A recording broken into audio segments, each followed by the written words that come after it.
홍동심TV 시청자 여러분 안녕하십니까? 오늘은 산골짜기 깊숙이 자리 잡은 작은 마을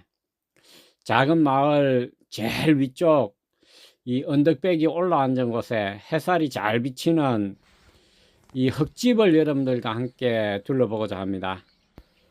오늘은 시청자 여러분들과 함께 깊어가는 가을, 이 단풍이 익어가는 그런 모습과 함께 이 흙집을 감상하면서 반드시 실패할 수밖에 없는 기농 유형, 이런 제목으로 한번 얘기를 해볼까 합니다.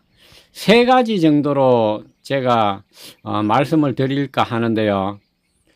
그동안 유튜브 하면서 2년 가까이 집을 내놓고 도시로 떠나려고 하시는 분들, 또 집을 내놓지 않더라도 제가 주위에 가까이 하면서 실제로 겪었던 체험했던 그런 유형을 토대로 여러분들께 한번 말씀을 드릴까 합니다.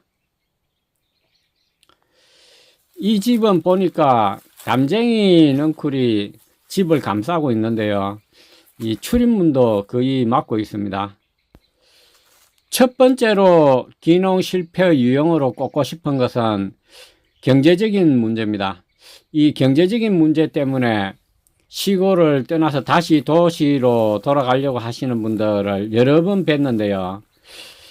이런 경제적인 문제는 이 여러 가지 이유로 이야기가 될 수 있는데, 이 첫 번째는 시골에 들어오면서 이 시골 땅과 집을 준비하는 과정에서 무리한 투자, 이런 것들이 기농생활을 영위하면서까지 이 심리적인 이 압박과 부담으로 이렇게 다가오는 그런 유형입니다.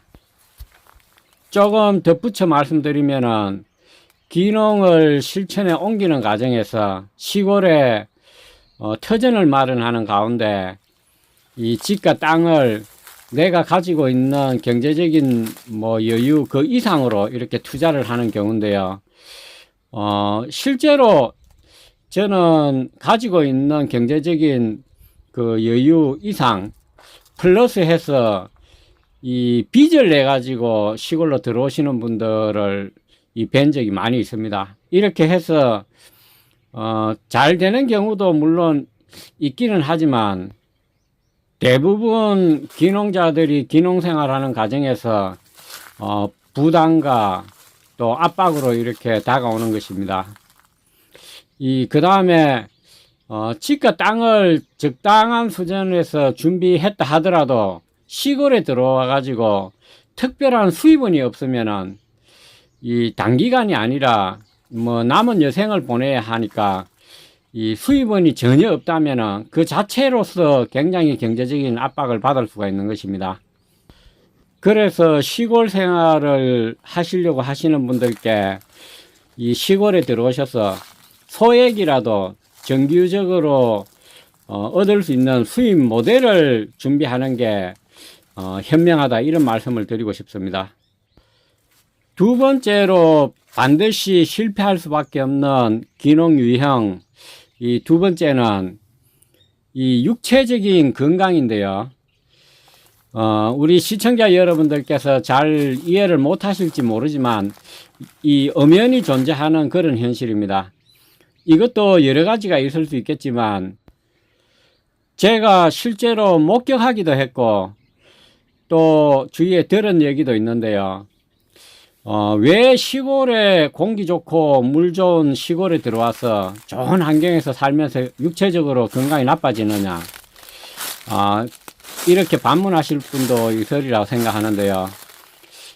그것은 가족에서 비롯될 수 있다고 생각합니다.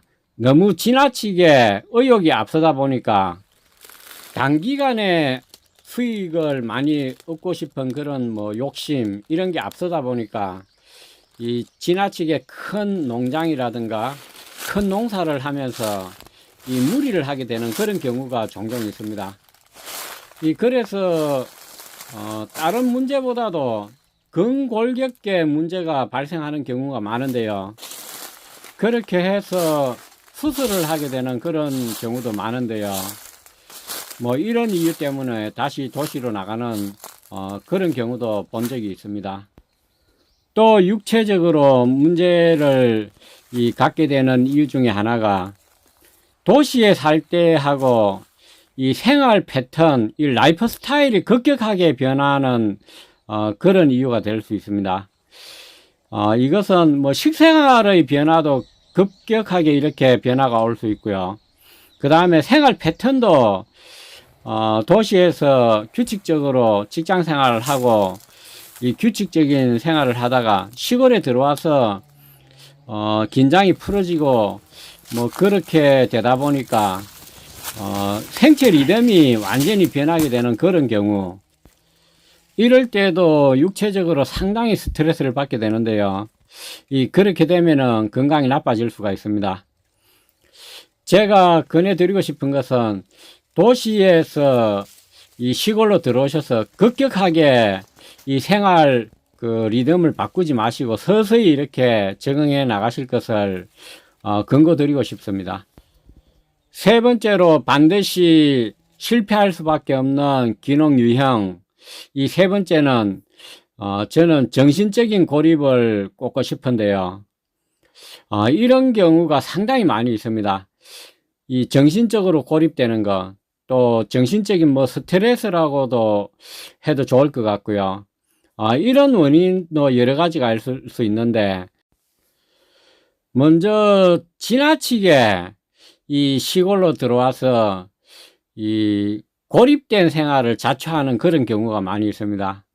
이 집을 얻을 때도 너무 이 산속이라든가 마을과 떨어져서 이 독립된 그런 공간을 좋아하시는 분들이 있는데, 오히려 이런 생활이 이 처음에는 낭만이 있어 보일지 모르지만 이 장기간 계속 되다 보면은 상당히 고립되고 또 외로움 이런 것도 배가 되는 것 같습니다.